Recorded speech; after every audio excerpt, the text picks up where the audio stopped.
Welcome back to U.S. Farm Report. Trusted, timely, tradition.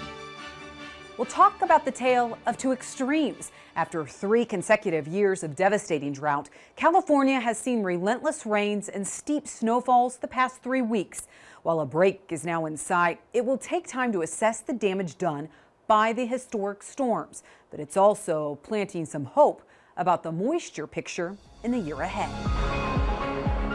Relentless rains hammered California for 3 straight weeks. From flooding to mudslides, the unforgiving weather is wreaking havoc on agriculture and infrastructure in the state. One of the areas that's been hardest hit has been the Salinas River Valley, which is a northward draining river that starts in Southern California, drains northward through some very fertile land in Central California, and then exits the northwestern coast of California. So what's the cause? USDA meteorologist Brad Rippey says storm after storm is being fueled by what is called an atmospheric river. It's nothing new. It's something that's been going on since the beginning of time. Is a very concentrated area of moisture originating in the tropical Pacific and then pointed like a fire hose at the west coast of the United States. Rippey says it causes a series of several individual storms, and as California saw, the atmospheric river hammers an area with intense moisture over and over again. That is one of the strangest things about this wet spell, is that it's coming during the 3rd year of La Nina, which is still going. We still have the cool water in the equatorial Pacific, and all signs continue to point toward La Nina still active in the Pacific Ocean. A rare occurrence for an area facing 3 straight years of drought. This is not completely unprecedented, but it is very rare. I will say that the last time this happened was back in 2016-17, when we had a weak La Nina that year.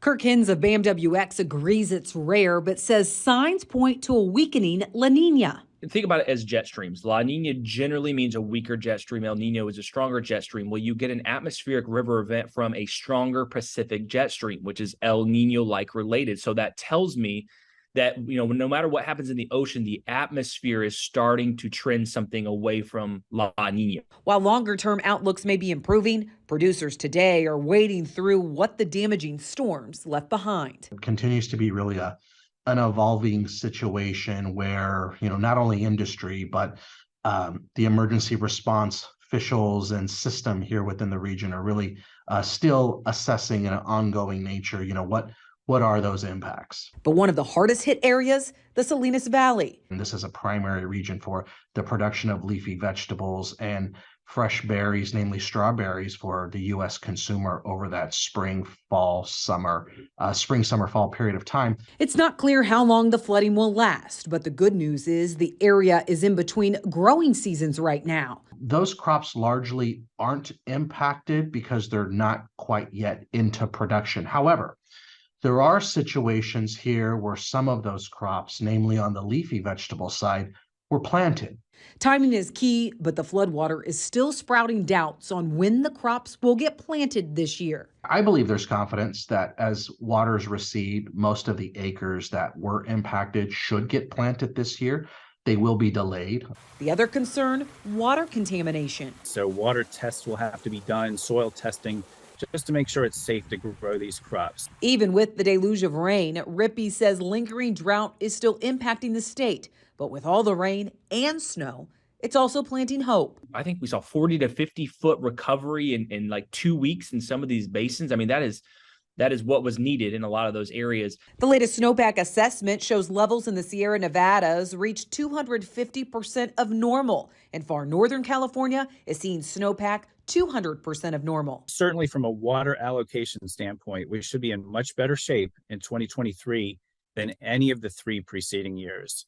Is it the start of a changing scenario for the drought-stricken West? Well, Rippey says today La Nina has not lifted its grip, with the rare January tornado touching down in Iowa this week as proof. I think that we can blame on La Nina without a doubt.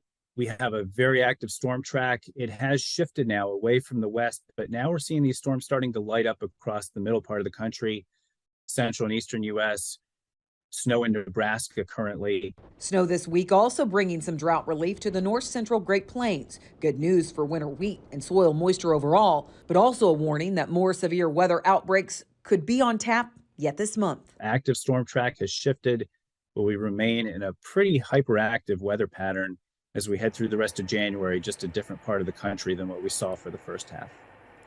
Well, the promising start to moisture is also happening in the plains, but will it be enough to rebuild the dwindling cattle herd in the U.S.? Jim McCormick and John Payne rejoin us next. U.S. Farm Report is brought to you by Germinator Closing Wheels. Germinator Closing Wheels provide quicker emergence and are more consistent in dry conditions than any other closing wheels. Order 12 to 16 rows today and qualify for free shipping or 20% off an End Zone moisture management package.